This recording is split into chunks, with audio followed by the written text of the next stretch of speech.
आपका स्वागत है आपके अपने YouTube चैनल बिल्डिंग शिक्षा वनिता चंद्रा में। आज हम करेंगे क्लास 12 की इकोनॉमिक्स चैप्टर नंबर 2। इससे पहले हम पार्ट 1 कर चुके हैं, उसका लिंक मैं डिस्क्रिप्शन बॉक्स में दे दूंगी, आप वहां से देख लीजिएगा। तो पार्ट 1 में हमने क्या करा था, हमारा कंसेप्ट ये है some basic concept of macro economics, है ना। तो हमने उसमें ये करा था कि कैपिटल गुड्स कौन सी होती है और इंटरमीडिएट गुड्स कौन सी होती है। आज जो हमारा कंसेप्ट है वो है इन्वेस्टमेंट। अब इन्वेस्टमेंट और जिसको हम बोलते हैं निवेश, तो होता क्या है, अगर हम ऐसी ले लैंग्वेज में बोले तो इन्वेस्टमेंट का मतलब होता है कि हमें ऐसी जगह पे पैसा लगाना जहां से हमें इन फ्यूचर क्या हो, मनी जनरेट हो, है ना, हमारी पेमेंट हो, हमें इनकम जनरेट हो वहां पे। तो अगर हम यहाँ पे बात करते हैं तो हमारे पास फॉर्मूला है आई मतलब इन्वेस्टमेंट, डेल्टा और के। अब जो डेल्टा का मतलब क्या होता है, इसको याद रखना है। इकोनॉमिक्स में अगर कहीं पे भी डेल्टा यूज होता है हमारे पास तो उसका मतलब होता है चेंजेस, ठीक है, बदलाव। और के मतलब कैपिटल, के से हमारे पास क्या है, कैपिटल। अब ये कैपिटल हमारे पास क्या है, इंडिया के कैपिटल नहीं, कैपिटल मतलब पूंजी, ठीक है, क्या है इसका मतलब पूंजी। तो यहाँ पे हमारे पास क्या मतलब हुआ इन्वेस्टमेंट का, कि एक टाइम पीरियड के अंदर, एक साल के अंदर हमारी कैपिटल में जितना चेंजेस आ रहा है वो हमारा क्या है, इन्वेस्टमेंट, ठीक है। तो इन्वेस्टमेंट हमारा यहाँ पर हो गया। जैसे हम बात कर लेते हैं, जैसे हमने बात करा 2020 में हमारे पास 10 मशीन थी मान लेते हैं, ठीक है, और 2021 में हमारे पास वही 20 होगी, ठीक है। तो कितना चेंजेस आया, 20 - 10, तो हमारे पास 10 मशीन है वो हमारा क्या है, स्टॉक हो गया, ठीक है। तो सिंपल सा होता है इन्वेस्ट का मतलब क्या होता है, जो स्टॉक है हमारा ना उसमें वृद्धि हो रही है, उसमें हमारे पास इंक्रीमेंट हो रहा है, तो वो हमारा क्या है, इन्वेस्टमेंट। और जो इन्वेस्टमेंट है उसके हमारे पास दो कंपोनेंट्स हैं, एक है फिक्स इन्वेस्टमेंट, एक है इन्वेंट्री इन्वेस्टमेंट। फिक्स को क्या बोलते हैं, स्थिर निवेश, और इसको क्या बोलते हैं, महासूची निवेश। तो आइए इनके बारे में एक एक करके हम पढ़ लेते हैं। तो नेक्स्ट हम कर लेते हैं, जैसे हमने बात करा जो इन्वेस्टमेंट है हमारा दो तरीके का है कंपोनेंट, फिक्स इन्वेस्टमेंट जिसको क्या बोला हमने, स्थिर निवेश। अब स्थिर निवेश में हमारे पास फॉर्मूला था I = डेल्टा = K, है ना। तो स्थिर निवेश की बात वही कर रहे हैं कि हमने एक बार हमने निवेश कर दिया, बार बार नहीं करना उसको, है ना। तो देख लेते हैं, लिखा है स्थिर निवेश से अभिप्राय एक लेखा वर्ष, मतलब एक हमारे पास पूरे एक साल के अंदर या एक टाइम पीरियड के अंदर जो स्थिर परिसंपत्ति, अब उसमें आती कौन कौन सी हमारे पास, जैसे कोई प्लांट हो गया, कोई मशीनरी होगी, ऐसी चीजें जिनको हम रोज रोज चेंज नहीं कर सकते, उसके स्टॉक में जो हम वृद्धि करते हैं, जब उसको हम इंक्रीज करते हैं तो उसको बोलते हैं फिक्स इन्वेस्टमेंट, ठीक है। जैसे एग्जांपल देख लेते हैं, जैसे 2020 के स्टार्टिंग में मेरे पास सिर्फ 10 मशीनें थी, ठीक है। उसके बाद जब 2021 स्टार्ट हुआ या 20 के लास्ट की हम बात कर ले तो हमारे पास 12 होगी, ठीक है। तो हम कैसे निकालेंगे इसको, लास्ट में कितना हुआ और स्टार्टिंग में कितना, तो हमारे पास 2 मशीन इंक्रीज हुई, ठीक है। तो इसको बोलते हैं हम स्टॉक में वृद्धि। वही बात कर लेते हैं इसका सिग्निफिकेंस ऑफ फिक्स इन्वेस्टमेंट।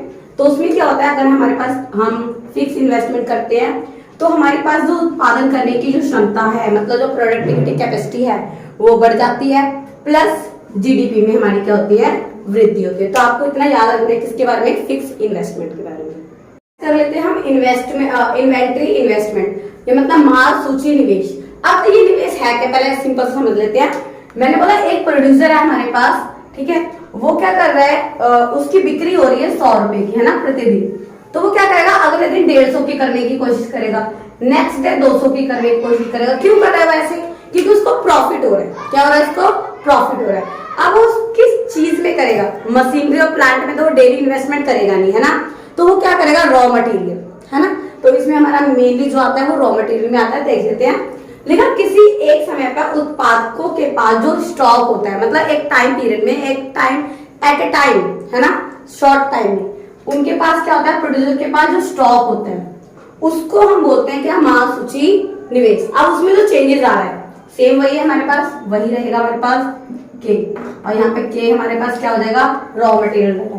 तो हमारे पास जो उत्पादक होते हैं उसके पास होता कौन कौन से, एक होती है तैयार वस्तुएं, है ना, फिनिशिंग गुड्स होते हैं, एक होती है तैयार वस्तुएं, एक होती है कच्चा माल। देखो जैसे मैं रॉ मटेरियल लेके आई तो रॉ मटेरियल से मैंने अभी सिर्फ बनाना शुरू करा है, बनाया नहीं है पूरी तरह से, बनाना शुरू करा है, तो वो चीजें होंगी हमारे पास।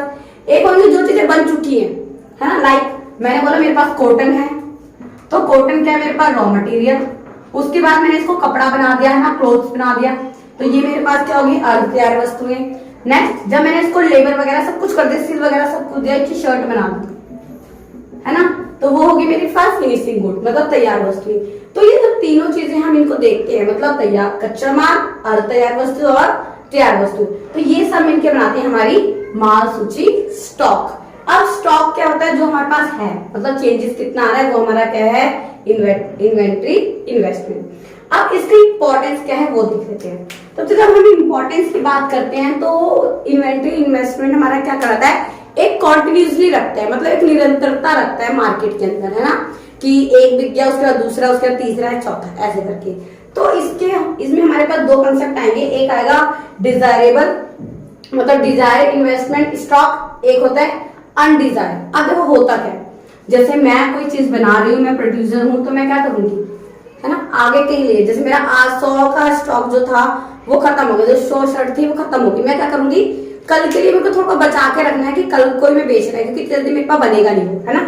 तो जैसे मेरे पास 500 कोई चीज थी, उसमें से मैंने आज 400 बेच दिए, 100 कल के लिए मैंने रख दी, जानबूझ के रख दी है ना, कि कल कोई इमरजेंसी में आ गया तो मुझे उसको देनी पड़ जाएगी। तो जो मैंने 100 यूनिट चीजें रखी हैं वो क्या है मेरा डिजायरेबल है, क्योंकि मैं चाहती हूँ वो स्टॉक बना रहे मेरा, है ना, एकदम से स्टॉक खत्म नहीं होना चाहिए। कई बार आपने देखा होगा कि बाजार में क्या होता है, प्याज बिल्कुल खत्म हो जाता है लेकिन लोगों ने अपने पास स्टॉक रखा होता है, तो जो स्टॉक वो रखते हैं अपनी मर्जी से रखते हैं तो उसको बोलते हैं डिजायर इन्वेस्टमेंट स्टॉक मतलब वांछित माल सूची निवेश।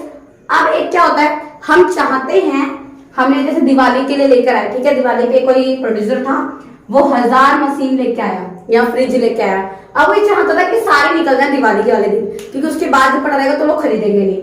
तो हुआ क्या, उसमें से सिर्फ 800 गई है ना, और 200 क्या हो गई पड़ी रहेगी। अब 200 रहेगी, वो चाहता नहीं था कि 200 रह जाए लेकिन वो रह गई।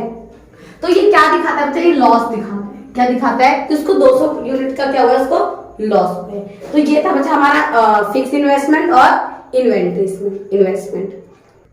नेक्स्ट इन्वेस्टमेंट देख लेते हैं हम, ग्रॉस इन्वेस्टमेंट और नेट इन्वेस्टमेंट, ठीक है। अभी हमने करा था फिक्स और इन्वेंट्री।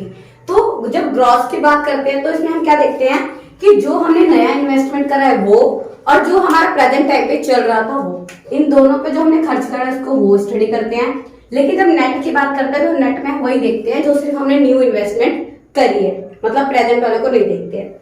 वही बात करते हैं इसमें स्थिर परिसंपत्तियों का मूल्यह्रास होता है। अब बच्चे क्या होता है, जो फिक्स हमारे पास कैपिटल है ना, उसका क्या होता है मूल्यह्रास, मूल्यह्रास होता है डेप्रिसिएशन होता है। अब डेप्रिसिएशन क्या होता है ये भी हम कर लेते हैं। और जो नेट इन्वेस्टमेंट है इसमें हमारा वो इन्वेस्टमेंट नहीं होता, मतलब उसको हम काउंट नहीं करते। तो हमारे पास जो नेक्स्ट कंसेप्ट है वो यही है, मूल्यह्रास क्या होता है। अब पहले बात देख लेते हैं मूल्यह्रास और डेप्रिसिएशन। मूल्य का मतलब उसकी कीमत और ह्रास का मतलब होता है उसमें गिरावट।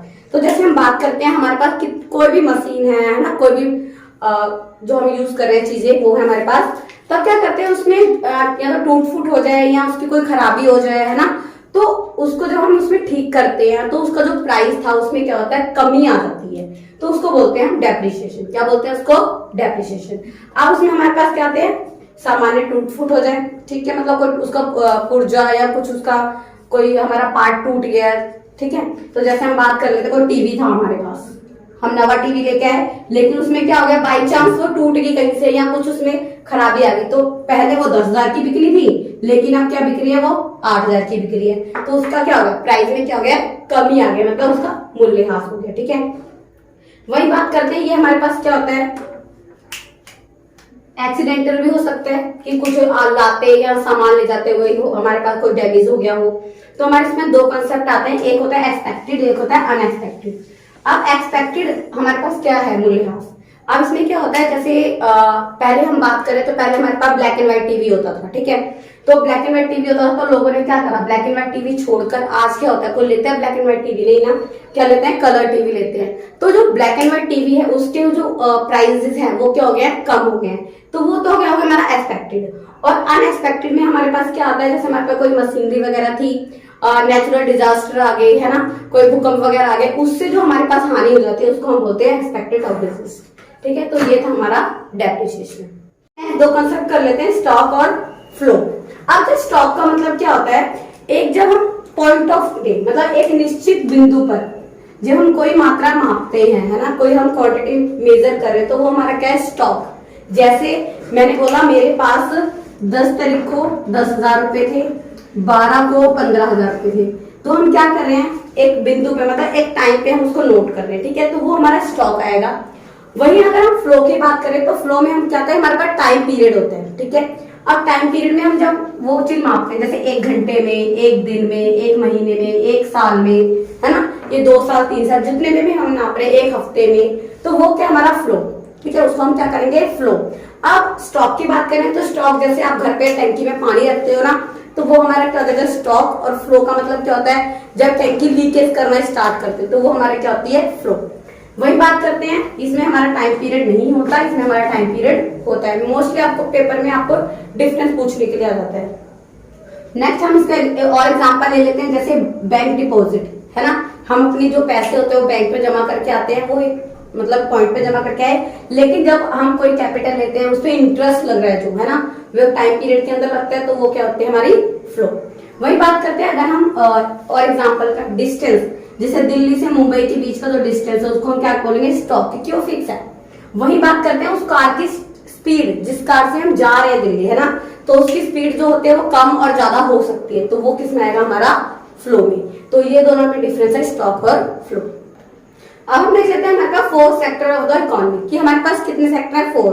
सबसे पहले हाउस होल्ड सेक्टर, मतलब जिसमें हमारे पास परिवार आता है, प्रोड्यूसर सेक्टर, गवर्नमेंट सेक्टर और द एक्सटर्नल सेक्टर। अब हमारे हाउस होल्ड सेक्टर में क्या आते हैं, जो अपने काम करते हैं ना, छोटे मोटे, जैसे कोई बिजली वाला कर रहा है या पानी वाला कर रहा है, जो भी है मतलब अपने काम करते हैं, वो आ जाते हैं उसमें।